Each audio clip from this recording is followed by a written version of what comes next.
the inner vitalization of the soul through the qualities of the metallic nature. I have attempted to show how man can develop states of consciousness other than those of his everyday life, and how the history of evolution provides abundant evidence that in the fields of human knowledge and action, man did not possess the consciousness we have today.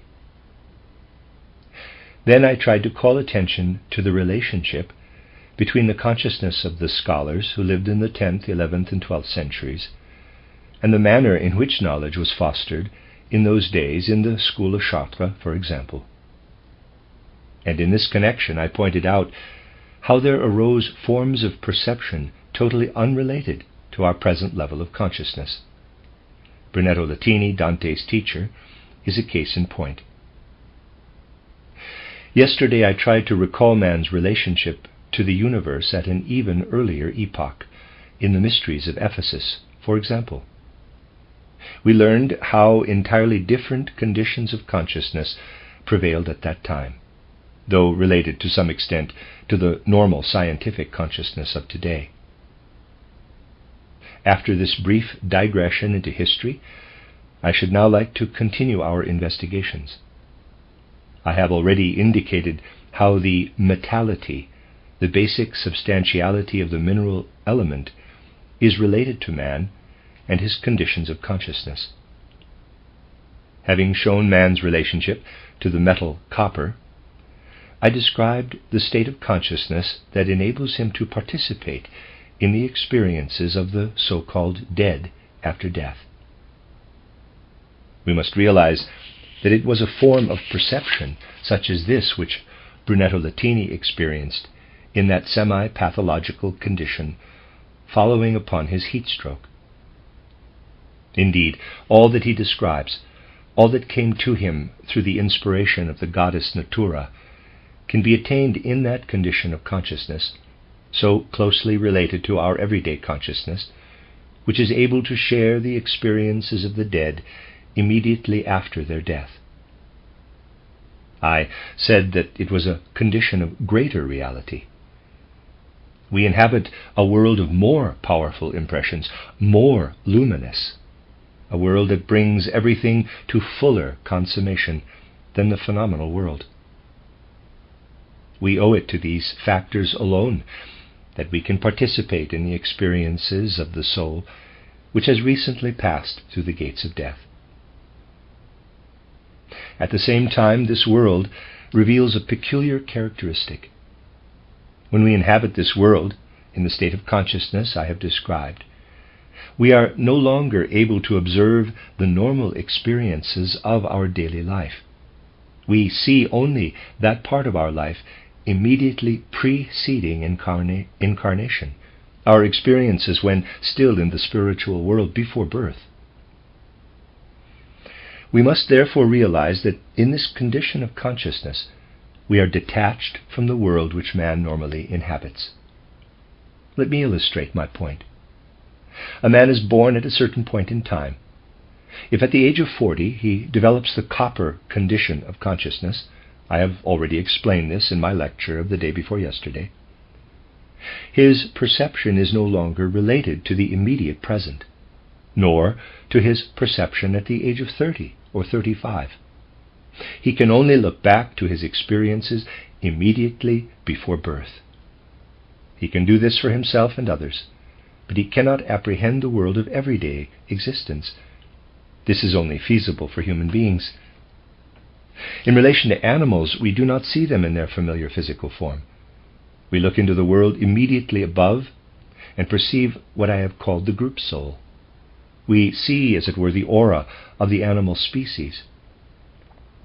And when we look out into the world, we find it transformed and discover something which is of supreme importance for mankind, but which is totally ignored in our present materialistic age.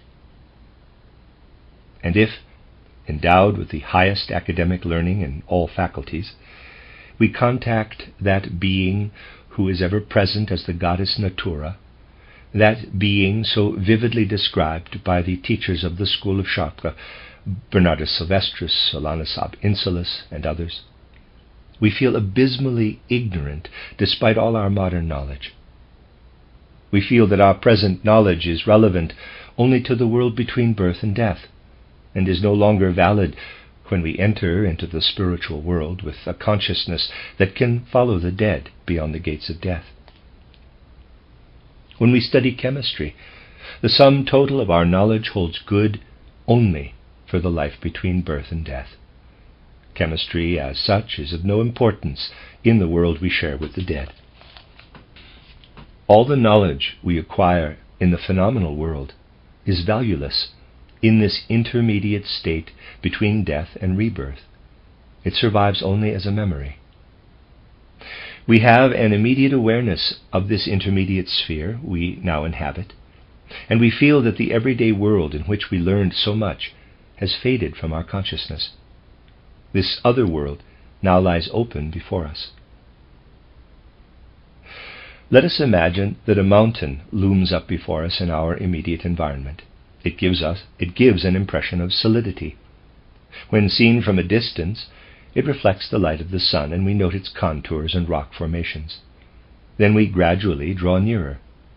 When we set foot on it, we feel that it offers resistance, that we are standing on solid ground. There is no doubt of its reality. Now, in the intermediate world, everything that I have described as solid and luminous ceases to have any significance.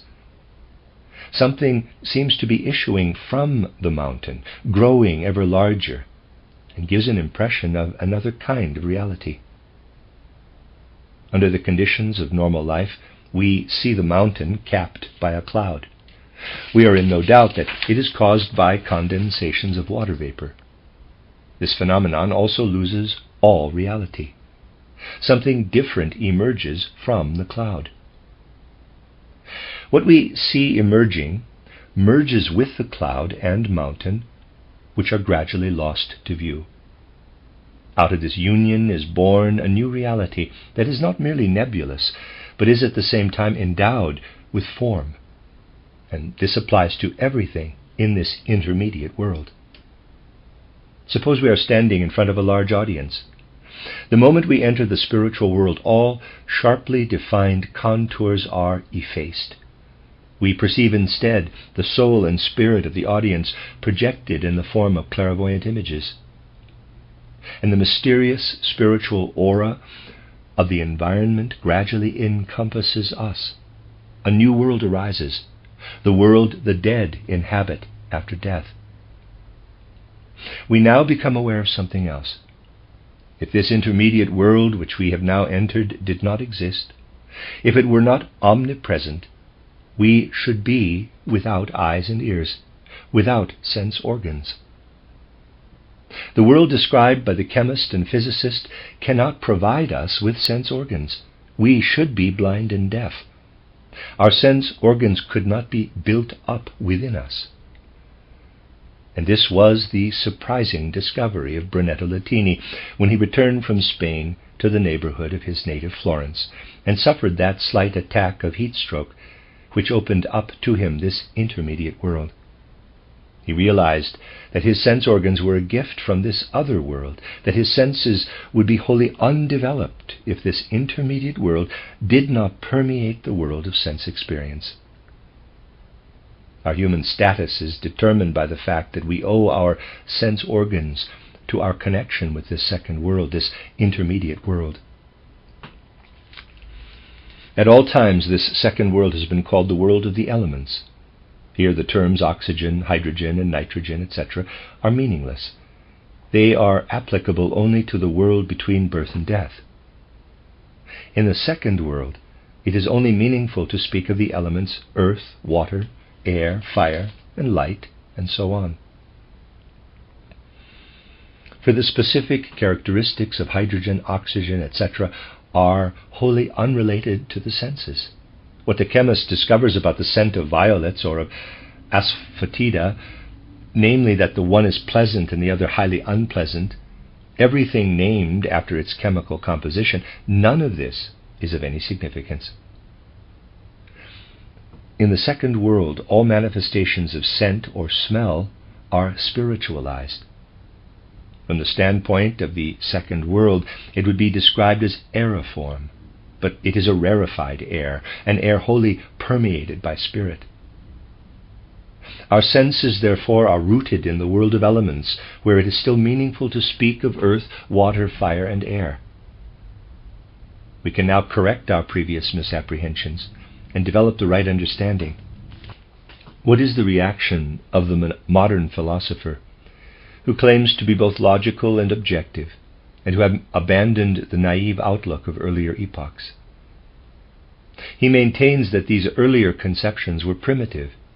In those days, men only spoke of the crude elements, earth, water, fire, and air, whereas today 70 to 80 elements are known, not a mere 4 or 5. Now, if a Greek with the typical outlook of his time were to be born today, and were told of this attitude, his answer would be, "Of course you still speak of the elements such as oxygen and hydrogen, but in your own way. You have forgotten what we understood by the 4 elements. You are unaware of their composition. You no longer know anything about them. Despite the existence of all your 72 or 75 elements, the sense organs would never come into being. They are born out of the 4 elements. We had a better knowledge of man. We knew how man's external vehicle with its sense organs was built up."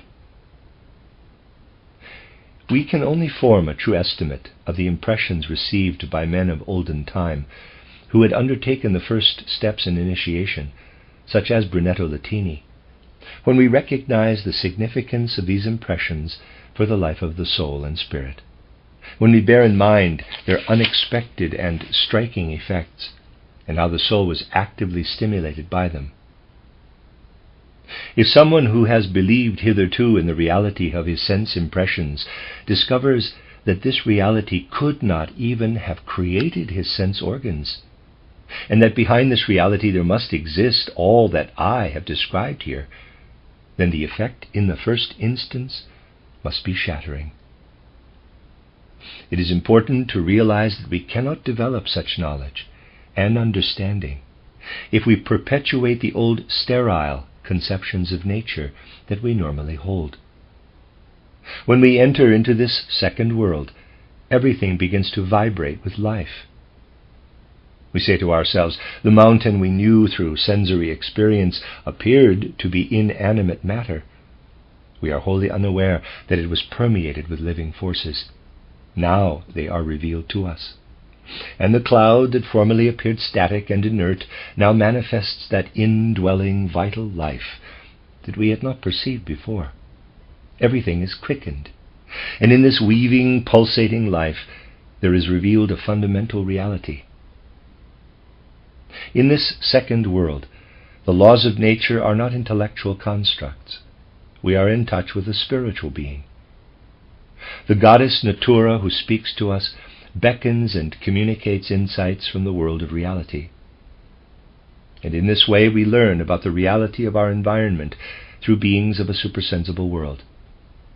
We are translated from our purely abstract world that is determined by natural law into the real world of being, where we no longer arrive at natural laws by means of experiment and analysis, but feel ourselves in the presence of beings of a different world, beings who mediate knowledge and understanding, because they know what we as human beings have yet to learn. We thus enter the spiritual world in the right way. We realize that if we had been endowed only with sense organs, with the eye and its optic nerves, the nose and its olfactory nerves, and the ear with its acoustic nerves, and that if all these nerves were connected at their point of origin, we should be unaware of the existence of oxygen, hydrogen, nitrogen, and so on, and of all we perceive between birth and death. We would be looking into the world of elements. Everywhere around us we would perceive earth, water, air, and fire. We would not have the slightest interest in differentiating further between the solid and the gross material, the fluid and the aqueous element. As beings of physical sensibility, we are familiar with the world of elements. But the moment we become aware of what I have already described, we realize also that in man the sensory nerves, which run back to the cranial cavity, are more differentiated, more specialized, and form in that area the first indications of the brain. In consequence, we do not enter more deeply into ourselves. We become more extroverted and add to the nature of the four elements, earth, fire, air, and water, our experiences between birth and death. The cerebrum evolves from a progressive metamorphosis of the sensory nerve fibers that run back to the cranial cavity. This cerebrum, that is rolled back upon itself in man, is of importance only for the life between birth and death. For our understanding of the spiritual world, the intellect is of minimal importance. If we wish to enter even the first of the spiritual spheres that border on our world, the intellect must be silenced. It is an organ that interferes with higher perception. Even when the intellect has been silenced, we cannot escape from sensory experiences. We must now spiritualize the senses, and so attain to imagination. In the normal course of events, our senses perceive sense-derived images in the external physical world, and the intellect transforms them into dead, abstract thoughts. If we silence the intellect and experience the world again through our senses, we then perceive everything in the form of imaginations. We become aware of this, and then we realize that our deeper insights into life are ultimately linked with the development of states of consciousness that are higher and more spiritual than those of ordinary life. Our peripheral organs, such as the eye and the ear, are continuously in touch with the world of the elements and still perceive the dead years after their death. The perception of this world is lost because our intellect intervenes. The peripheral senses of man mediate the spiritual world, the world of the dead. But the perception of this world, the world of the elements, earth, water, fire, and air, is obliterated by the intellectual consciousness. Man sees only the physical world with its sharply defined contours, the world we inhabit between birth and death. But there is no doubt that a second world of a very different order does in fact exist. This world, however, is obliterated by the intellect, and man looks only upon the familiar world of everyday consciousness. Therefore, modern man must practice the meditation which I mentioned yesterday. In the past, it was still the practice, after such meditation, to administer metallic substances. I spoke of these in my last lecture. The attainment of the next higher level of consciousness depends, therefore, in the first instance, upon the obliteration of the intellect and the spiritualization of the perceptions mediated by the sense organs. Since their brain is not developed, the animals also share these perceptions, but they have no ego consciousness. Their perceptions cannot be imbued with spirit, but only with primitive psychic forces. They do not perceive in the world around what man perceives when his senses are illuminated by the spirit. Animal perception is of a similar kind, but inferior and non-individualized.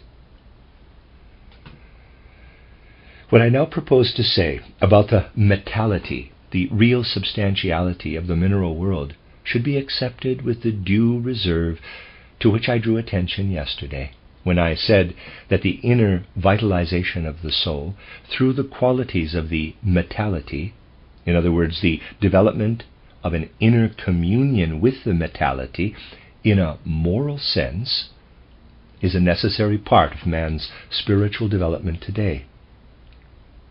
The administration of metallic potentization to the human organism is the function of the medical practitioner. And so I ask you to accept with due reserve what I shall say about the unknown factors of metals, other than those already discussed. The mystery of mercury, in particular, has a special significance for those who approach the world from a spiritual angle, that is to say, for those who are able to perceive the spiritual operating in physical substances. The metal mercury is only one part of what spiritual science calls, in general terms, the mercurial. The mercurial includes everything that has the characteristics of liquid metals. In nature, as we know it today, there is only one metal that shares these characteristics and can be regarded as mercurial, namely quicksilver. But this is only one member of the mercurial species. In spiritual science, the mercurial includes everything of a mercurial nature. Quicksilver is looked upon simply as a typical example of the mercurial. This quicksilver, or mercury, holds a profound secret. Its effect upon man is such that he is isolated from all impressions of the physical world and also from the world of the elements. As human beings, we recognize that organs, such as the brain, have been built up out of the physical world. We have also built up many other organs out of this sense world, in particular a whole series of glandular organs that are essential to physical life.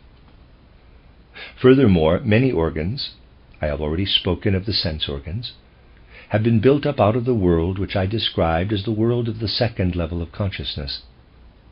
Copper and iron raise man to this second level of consciousness. Mercury has a different effect.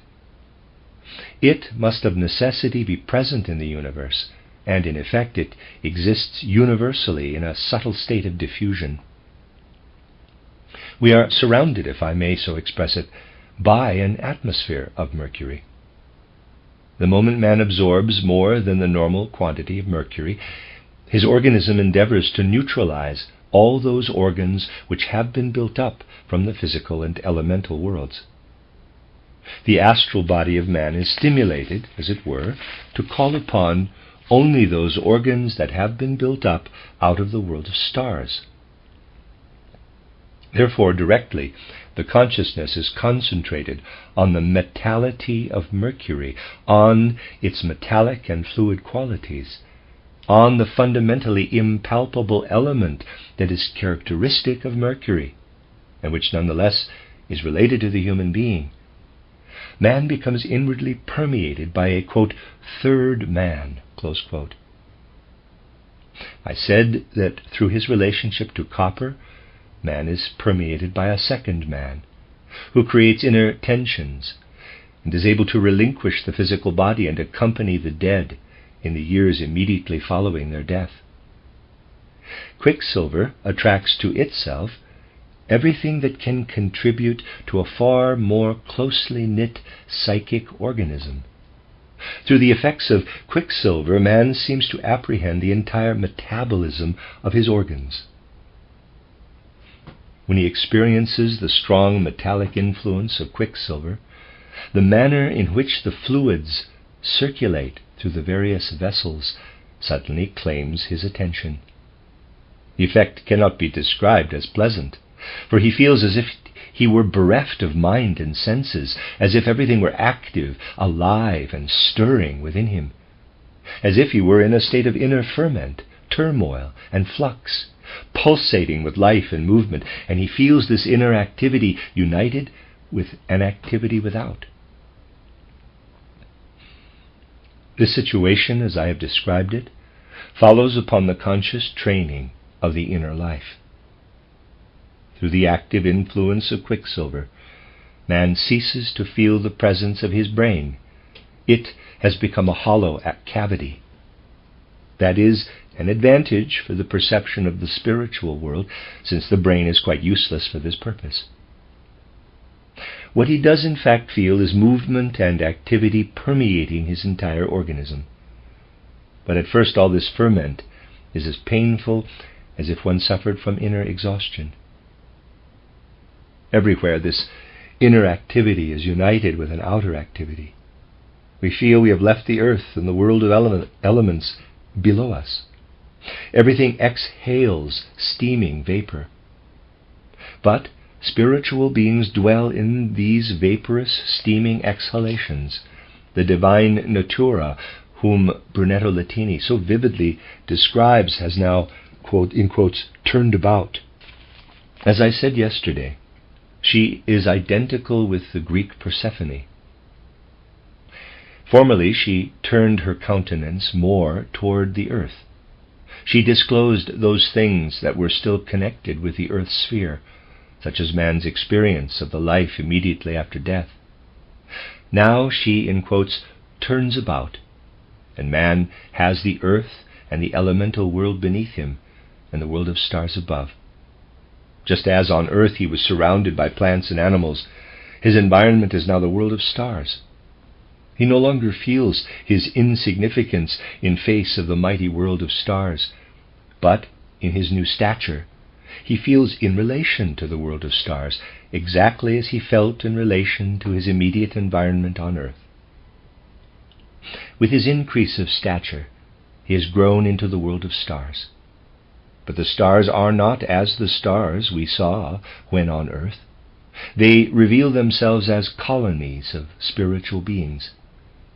We are, once again, in the world I have already described to you, a world that is awakened in man through his relationship with the metality of tin. There is an inner relationship between mercury and tin, as I have already indicated. Mercury lays claim to a certain part of our being, isolates it, and bears it into that spiritual world whose external physical manifestation is the world of stars. But we are now in a different world, because the condition of our consciousness has been changed. It is no longer determined by the senses of the brain, but by that which the metality of mercury has now drawn out of our organism. We find ourselves in a totally different world, the world of stars. I could, however, express this differently. The term, quote, world of stars, close quote, has spatial implications. But through the attainment of this new level of consciousness, we actually leave behind the world in which we exist spatially between birth and death, and now enter the intermediate world, the world we inhabit between death and rebirth. The hidden secret of Mercury lies in this. Mercury detaches man from the phenomenal world and opens up the intermediate world, because quicksilver or mercury has an inner relationship to that part of man's being which is not derived from this earth, but has been implanted in him by the beings of the intermediate world. The circulation of the fluids that he now experiences is determined by the world through which he passes between death and a new birth. We now become aware of something else, again something that Brunetto Latini perceived under the influence of the goddess Natura, namely, that we live in the circulation of the fluids which is associated with the circulation of the cosmic fluids. We have relinquished the physical vehicle with its sense-derived consciousness, and find ourselves in the realm we inhabit between death and rebirth. We become familiar with the nature of the circulation of fluids, and begin to understand how this inner activity, this realm we inhabit between death and rebirth, has determined the nature of our temperament, whether sanguine, choleric, melancholic, or phlegmatic. We have a deeper insight into our makeup than we have when dependent on our senses. If we are born a phlegmatic, we now realize that our impassivity, our phlegm, is determined by our experiences between the last death and the present birth. But in relation to this temperament that manifests itself physically in the circulation of the fluids, we must reckon with an additional factor. Consider for a moment what is involved in this circulation of fluids. In the field of anatomy or physiology, we are concerned primarily with the physical. The physical is only an expression of the spiritual. But the spiritual element that is related to this circulation of fluids is not of the physical world. It is of the world that penetrates into man between death and rebirth. When we review the different temperaments, and it was an overwhelming experience for Brunetto Latini, when the goddess Natura opened his eyes to the existence and nature of the temperaments, we conclude that the life between death and rebirth has determined the nature of these various temperaments that we associated with the circulation of the fluids. If we now probe deeper, we find that karma, the arbiter of destiny, plays its part in this. If we contemplate the physical aspect of this remarkable metallic fluid mercury, we only begin to understand it when we are fully aware of its hidden secret, that a minute drop of liquid mercury reveals to the initiate a profound relationship. This drop is able to infuse the spiritual into those organs that derive their structure and origin from the world between death and rebirth. Thus all things in the world are interwoven and interrelated after this fashion. The physical is an illusion, and from the standpoint of the physical, the spiritual too is only an illusion, an abstraction. In actual fact, the physical is interwoven with the spiritual, and the spiritual with the physical. If a human organism has been damaged because those organs are involved which are derived in effect from the intermediate realm, we must activate those forces which will repair the damage. Let us assume that a doctor is consulted by a patient with a defective circulatory system that has its origin in the life between death and rebirth. He is confronted with a patient whose circulatory system has severed its link with the spiritual world. That is the case history. A spiritual diagnosis is made. The relation between the spiritual element and the physical diagnosis must be understood in the sense which I suggested yesterday. I repeat this again so that there shall be no misunderstanding.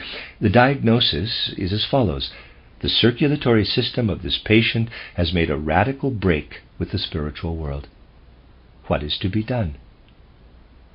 The correct treatment is to introduce the metality into the body that will restore the connection between the circulatory system and the spiritual world. This is how mercury works upon man. Mercury works upon the human organism in such a way that those organs which can only be built up out of the spiritual world can again be brought into contact with that same world when they have severed their connection with it. Thus we see the somewhat dangerous, yet at the same time necessary relationship that exists between the knowledge of the states of consciousness in man and the knowledge of diseases. The one passes over into the other. These things played a vital part in the ancient mysteries, and they also shed light upon such matters as I mentioned yesterday. Consider the following. In an age that had lost the old spiritual vision that recognized the goddess Natura through her teachings about the secrets of nature, Brunetto Latini, the teacher of Dante, returns in a state of agitation from his ambassadorial post in Spain. As he approaches his native city, his agitation increases because he hears of the fate of his own party, the Guelph party. He experiences all this in such a state of mind that a slight heat stroke overcame him. The metality of mercury has simply worked upon him from the environment. What do we understand by a slight heat stroke? It means that we feel the effect of the mercury in our environment, the mercury that is finely distributed throughout the cosmos. Brunetto Latini experienced this effect, and in consequence he was able to approach the spiritual world in an epoch when it was normally impossible for man to share this experience. Thus we see that in man there exists something that is related not only to the findings of natural science, not only to the disclosures of the person who is in contact with the dead in the first years after their death, but that our fundamental being is in touch with something far more sublime, a purely spiritual realm that we live through between death and rebirth. If we follow the ordinary scientific procedure, we can understand the form of the liver or the lung, for example. With the aid of the next higher level of knowledge, that is known to modern physics only in its cruder aspects, we can understand the structure of the sense organs. But we shall never comprehend the peculiar characteristics of the circulatory system of man with his erect posture, nor the mysteries of the metallic nature, if we do not approach them through initiation knowledge.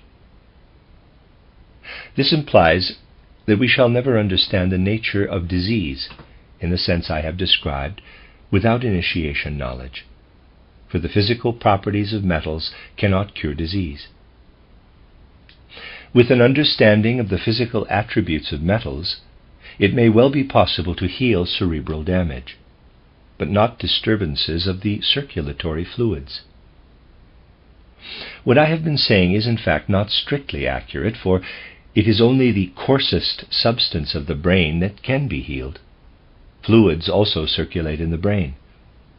Therefore, in reality, one cannot heal cerebral damage with metals alone, but only with the aid of spiritual knowledge. This may well be true, you will reply, but how do you account for the positive achievements of medicine today in the art of healing?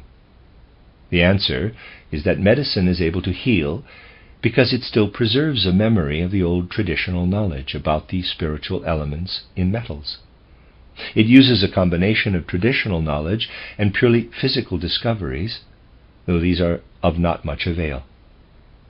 And if materialism were to triumph at the expense of tradition, chemical remedies alone could not effect any healing. We are now at the point in human evolution when we must make a new approach to the spiritual, because the old traditions of primordial clairvoyance have gradually been lost. The mystery behind the metallicity of silver is of a very special kind. If the cosmic impulse behind copper awakens the first higher level of consciousness in the being of man, if a different cosmic force behind mercury awakens a second higher level of consciousness that is related to the world of stars, and therefore to the spiritual world which we inhabit between death and rebirth, then the metallicity of silver must awaken a consciousness of an entirely different order. When man intensifies and enhances his relationship to silver by the same process he adopted toward the metallic natures of copper and mercury, he comes into touch with a still deeper organization within him. Mercury relates him to the vascular system, which in turn relates him to a cosmic circulation, to the spirituality of the cosmos. The intensification of his relationship to silver brings him into direct contact with all the forces and impulses that survive from earlier incarnations. If a man concentrates on the peculiar properties of silver, and it is some time before the effects are registered, he concentrates within himself those forces which are responsible not only for the circulation of fluids through the vessels, but also for the circulation of warmth in the bloodstream. He then realizes that he owes his human status to the warmth circulating in his blood. In that he feels a certain inner warmth, a material yet at the same time a spiritual element within his blood. And that in this warmth, forces from former incarnations are actively working. In man's relationship to silver is expressed that which can influence the warmth activity of the blood, and also that which provides a spiritual link with earlier incarnations. Silver therefore preserves that metallic virtue which reminds man of what survives in his present life from earlier incarnations. For the circulation of the blood with its remarkable warmth differentiations is not derived from this physical world, nor from the world of elements which I have described to you, nor even from the world of stars. The world of stars determines the course and direction of the blood circulation, but in the warmth of the blood that circulates within us, there works the vitalizing force from previous lives on earth. It is to this we appeal directly when we refer to forces of silver in their relationship to man. Thus the mystery of silver is related to his previous incarnations. Silver is one of the most astounding examples of the all-pervasiveness of the spiritual, even in the physical world. He who has a right understanding of silver knows that it is the symbol of the cycles of man's lives on earth. Hence the mystery of silver is bound up with reproduction and its secrets, because through the process of reproduction, the being of man is perpetuated from generation to generation. The spiritual being who existed in former lives on earth incarnates again through the process of reproduction. This is the same mystery as the mystery of blood. The mystery of the blood, of the warmth of the blood, is the mystery of silver. We are now familiar with the normal condition of man. Let us proceed to a study of his pathological states. Now, the blood should not take its warmth from man's present environment, but from the spheres through which he has passed in previous incarnations. Let us suppose that the warmth of his blood is affected by his present environment, and is not activated by that which links us spiritually to previous incarnations. Pathological conditions then ensue. They occur because all that is connected with the warmth of the blood is severed from its natural associations, from earlier lives on earth. What is fever? From the standpoint of spiritual science, fever occurs because the human organization has severed its relation with the cycle of incarnations. If in some cases of illness the doctor ascertains that the external world has worked upon the patient in such a way that his organization is in danger of being cut off from earlier incarnations, then the doctor administers silver as a remedy. A very interesting case of this nature occurred recently in Dr. Wegmann's clinic in Arlesheim. A condition such as I have described may suddenly occur in the spiritual life. Through external circumstances, the human organization, owing to the peculiar characteristics of the blood, threatens to break away from previous incarnations. And this is precisely what happened recently in a particular case in Dr. Wegmann's clinic. A patient who was convalescent suddenly developed an unexpectedly high temperature, a fever of unknown origin, as it is described by orthodox medicine. With her intuitive understanding, Dr. Wegmann immediately administered a silver cure. When she told me about it, the case revealed a complete picture of cosmic relationships. We learn from this of the interplay between what is connected with the spiritual evolution of man on the one hand, and on the other hand with what leads to pathological conditions, and we learn how to treat them. How is it that the initiate is able to survey former lives on earth?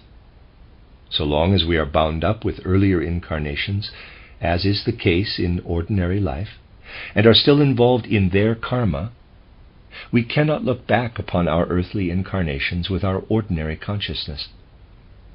The effects of these incarnations are felt in our present life. We fulfill our karma under their influence, and our life is determined by karma. We cannot look back without ordinary consciousness, but if we wish to do so, we must throw off its limitations for a time. And when we can see the earlier lives objectively, we are in a position to look back. We must, of course, be able to restore the status quo in a perfectly normal way, otherwise we become psychopaths, not initiates. Here we have a phenomenon that arises in the course of spiritual development. We cast off our spiritual moorings that attach us to previous incarnations. In abnormal cases and under pathological conditions, disease has this effect. Disease is an abnormal expression of that which we must develop normally in a higher sphere, in order to attain spiritual vision and other levels of consciousness.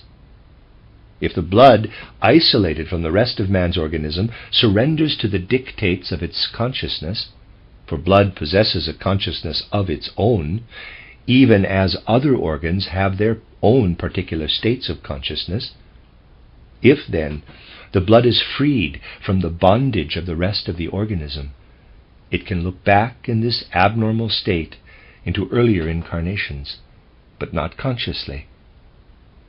In order to look back consciously, we must first dispense with normal consciousness. When we look back in a pathological condition, the link with normal consciousness will be preserved. The study, for example, of the metallicity of silver, which is an excellent remedy for all diseases associated with karma, leads on from the mystery of silver to other profound mysteries. We have thus spoken of virtually all those metallic natures that are related to the various conditions of consciousness in man. We will now extend our investigations into those conditions of consciousness, into the relationship to other worlds which man can establish through these conditions. In other words, we propose in the next lectures to study in further detail the right path to spiritual knowledge.